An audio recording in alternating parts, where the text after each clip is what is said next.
We had to get out of Alaska. We had to? You had to. That's true, I did. could have stayed. That's true. Katrina had to get out. We're going to share with you why we had to get out of Alaska. That's shocking. You may be surprised, True. especially for those of you who are regular subscribers to the channel. You've been following us and you know we have been on this Alaska journey. And what a great journey it's been. Months and months and months and months. So we cut the trip short by almost 2 months. Right. Now, hang out. Okay. Please hang out with us. Be patient. We're going to share with you why we had to get out. We're also going to share with you how Katrina got lectured at the border when we crossed back into the U.S. She got lectures, got in trouble. Welcome to our channel, Our Everyday Getaway. I'm Chris. I'm Katrina. And for those of you who are regular subscribers, you know we've been on this journey to Alaska. It's been a great journey. It's been fantastic. Now, if this is your first time here, welcome. Katrina and I are full-time RVers. We've been full-timing for about 3 years now. Absolutely. We've been on this journey in Alaska. It's been great. It's been fantastic. I will put a link to the whole Alaska series above so you guys can check it out. And, you know, if you like what you see, come along for the ride. We're going to tell you why we got out of Alaska. But before we do, yes, our last video, we kind of wrapped things up. We were mooch docking at Chuck and Val's, and we came to the decision that we had to get out of Alaska. We had to get out. Before we got out, there were a few other things we wanted to do. We had a lot of things planned, a lot of things we wanted to do. We had to cut those things back. We're going to let you know what we did just before we got out. And we did it quick. It was like a week. Yeah. Now, we were in Kenai, Alaska. In order for us to get out, we had to go back up to the Tok area of Alaska, Tok, Alaska. That's right. And then work our way back down the Alcan. But before we did, we decided to do a few things. Just to kind of like... What did we do? All right. Well, the first thing we did is we went to the Anton Anderson Memorial Tunnel. Now, guys, this is a pretty cool tunnel. Actually, it was very cool. So if you want to go to Whittier, Alaska, you got to go in on this one road, and you got to go through this tunnel. And it's a one-lane tunnel. Which means that you have to wait. So if it's one way, you got to figure if you're going through, whoever's coming back the other way has to wait for you. Yeah. And another reason why is there is a train, like a scenic train that takes people through there. I would say maybe once an hour. It's quite often. Not only are you waiting to go through yourselves one way and the other people the other way, you're waiting for a train to go through. So it's kind of a thing to experience when you're in Alaska just for the sake of doing it. So we went in, turned around, and came right back out. And you did pay a few bucks. I don't know, $6, $8 to do it. It wasn't much, and it didn't take that long. Even though we had to wait on the other side, turn around and come back, it didn't take long, maybe 20 minutes. Yeah. And then we got back on Seaward Highway, and we were working our way up to Denali. That's right. We originally had plans to stay in Denali for, I think, a week or so. Well, we had reservations, and fortunately for us, we were able to cancel those reservations and get our money back. Another thing we did, though, is we drove kind of through the outskirts of Denali, so we were able to see the mountains and whatnot. And they say you're very fortunate if you get a day that's pretty clear that you can see the mountains, and we did. Yeah. So we were blessed. But we also, after we went and we saw the Denali, the mountains, we found a epic boondocking site. And we still wanted a taste of Denali. We wanted to experience it on some level because Denali is phenomenal. It's beautiful. Since we couldn't stay at the campground, we were like, let's at least experience it. So we did. We did. And then we found a fantastic boondocking spot right off of Route 3. And if you guys have watched the series, you know we did a lot of boondocking. The boondocking spots were amazing. How did we find the spot? Well, we found it through the iOverlander app, thanks to Dee and Jacob, who recommended to us. And it was very helpful. And the cool thing about this is that we find this really cool spot. It's literally right off the road. And we get there and we get set up, and there are a few people there already, and we're enjoying the evening. And the great thing about RVers is they're very loving, kind, and caring. And what happened? All about community, about taking care of each other. You know, they had a little dog that would run over, we'd take it back.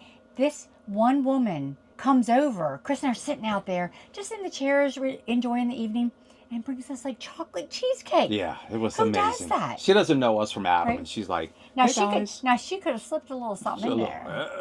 But you she don't didn't. know. But she didn't. But It was awesome. And that's the thing that we love about RVers. That you guys are so great. You're awesome. So we hung out there for the evening, and we were working our way up to Fairbanks. Yes. To the Chetna Hot Springs Resort. It's a cool little resort.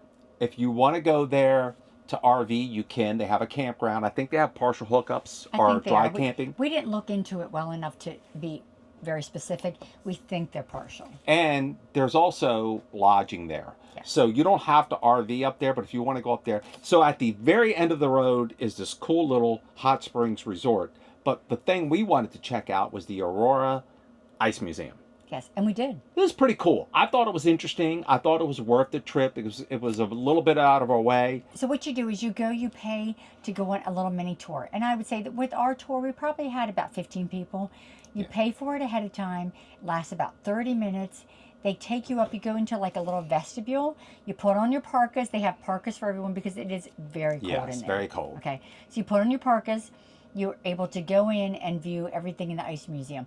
You have the option of staying about 15 minutes and then leaving, or staying the whole half an hour. And the reason is because they don't want the doors opening and closing. So if you leave 15 minutes, you cannot come back in.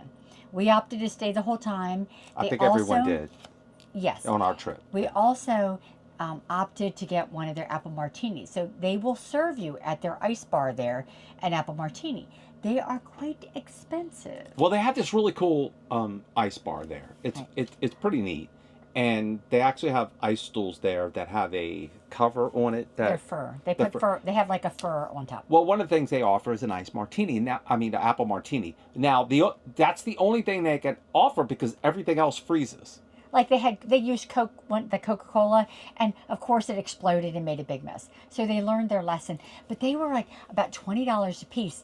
So we opted, being the cheapskates that we are, to get one. We opted to get one. And we shared. And the reason they're so expensive is because they make the ice martini glass for you. So they give you this glass, and that's yours. So you ever see anybody like doing woodworking and they're carving and they're making things out of wood?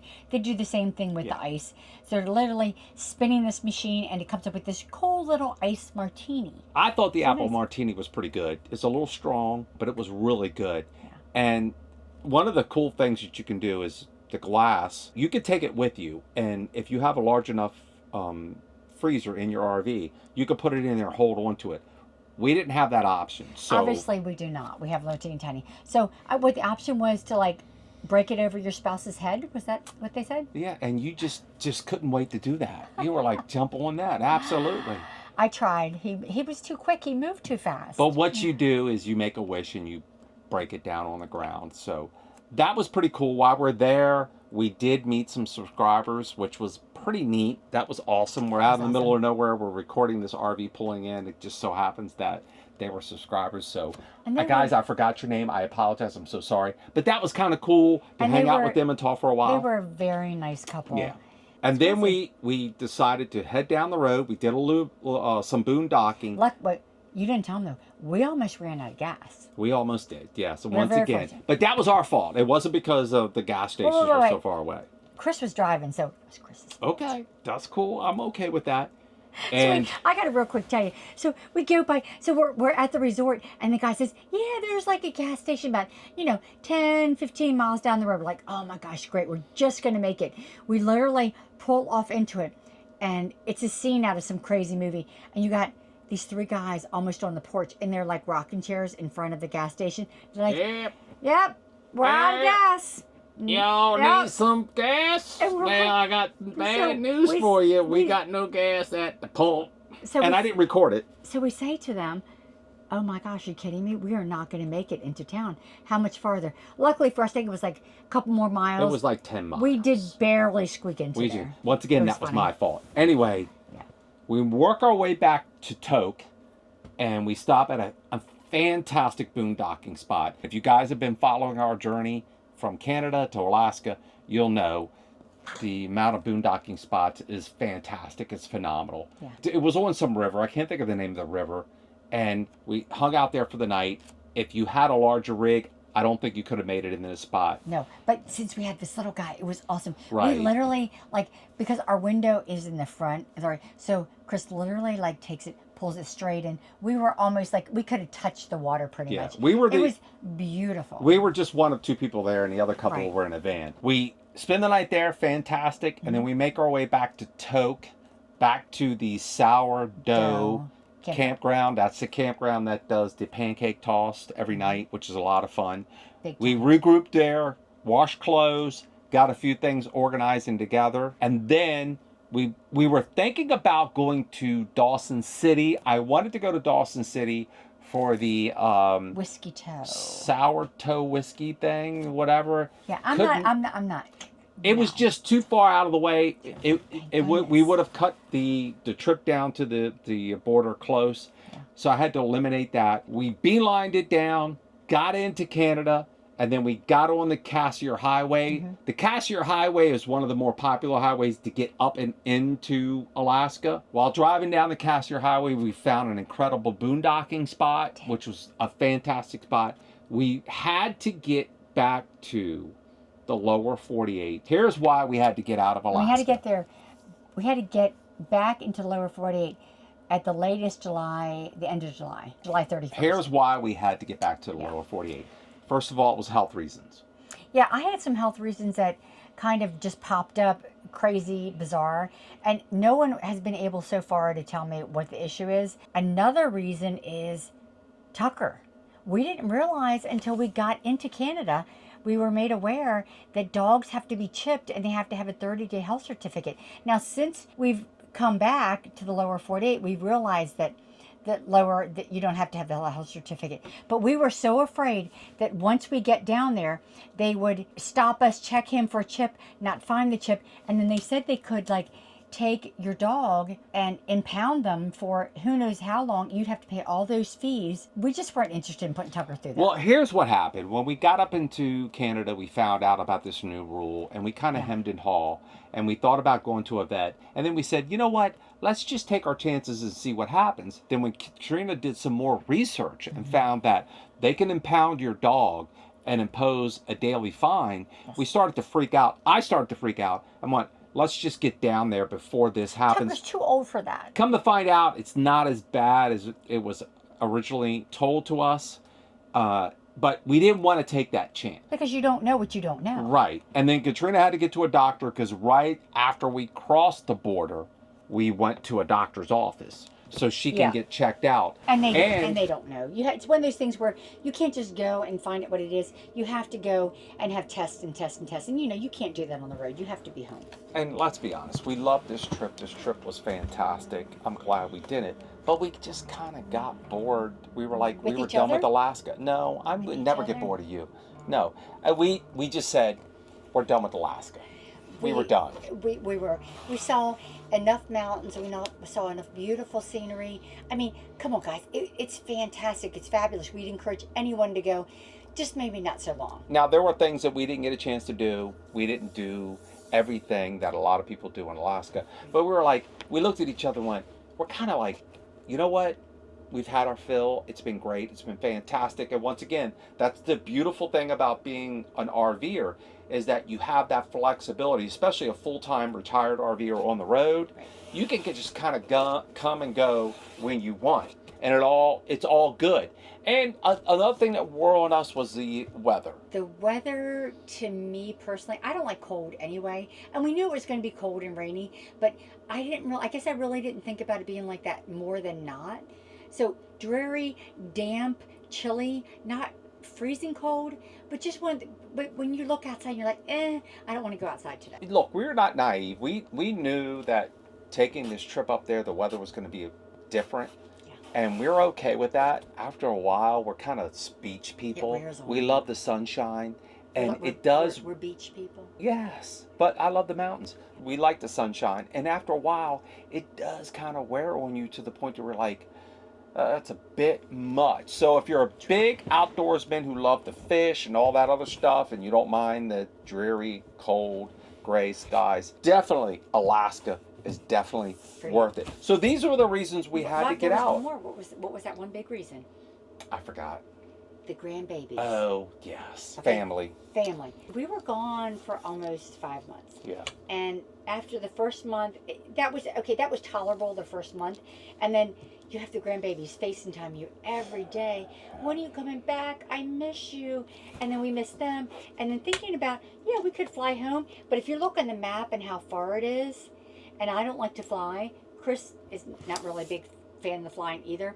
It's just not the same as being, somewhere that you can within 24 hours drive home. Right. So, for example, there have been times when Katrina and I have been down in Florida, and we're from Maryland. Yeah. We've been in Florida. I've had to fly back for medical reasons. Katrina actually drove back for medical reasons. Mm-hmm. That's much more doable, much more manageable. Being all the way out in Alaska, yeah, you could do it, but it's just not as easy to do as some of you may think. It did weigh heavy on us. It was a learning experience. We learned from this, and we're sharing this with you. So if you want to make this journey, or even if you're on the East Coast and you travel west, or vice versa, keep these things in mind. Yes. Being away that long can wear on you much more than you may think. I totally agree. But it was totally worth it. We're glad we did it. Oh, I feel so fortunate and so blessed that we did it with the people that we did it with. Right. And the people we met. Everything. And just the places we saw and the experiences, they will last with us for a lifetime. Right. But we had to that being said, we had to go. We had to get out. We had to go. And those are the reasons why we had to get out. So we just wanted to share with you, kind of catch you guys up, kind of surmise what everything went with Alaska. And that being said, it was great. So happy and we can just skip over the whole Katrina got in trouble at the border. We talked about that, right? She got in trouble. We talked about that, didn't we? No, we didn't. We didn't? No. Oh my God, we forgot to tell you what happened at the border. So here's the thing. We can skip it. No, we cannot skip it. No. So here's the thing. Here's what happened. We pull up to the border, and we could tell the guy is really good at what he's doing. Okay. We could tell he was a little grouchy. No, he wasn't. He was okay, but he was very thorough.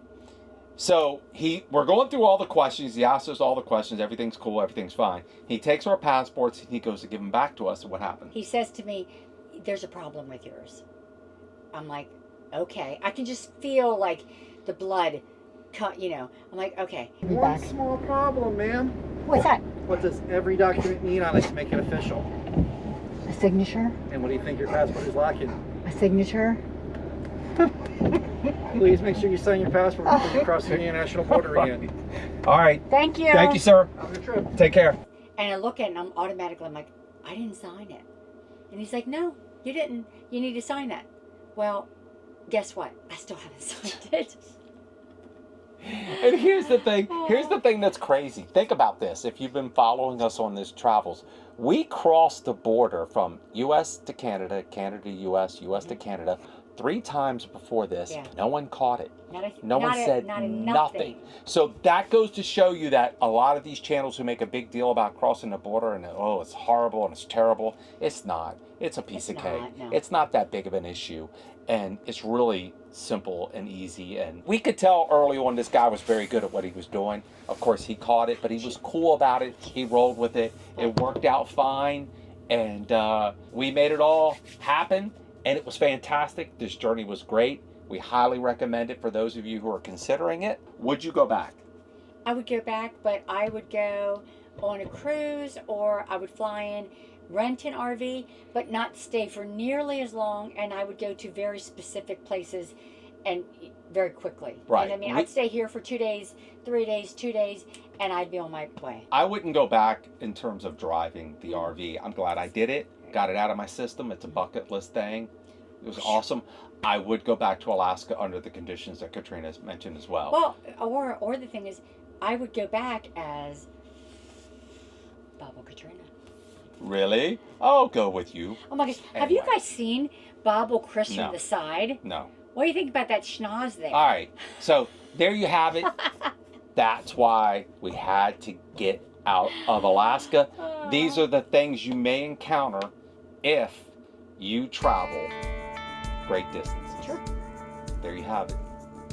If you guys like this video, if you found it useful and helpful, please give us a thumbs up. If this is your first time here and you like this content, go check out our other content. And if you like it, please consider subscribing. It's been great. It's been fantastic. And we are ready to make our way back down into the lower 48 and have some fun. Let's do it. That's right. We got to get going. We got to go. Remember, any day you can get away. It's a great day, guys. You guys take care. Take care. Hope to see you. See ya.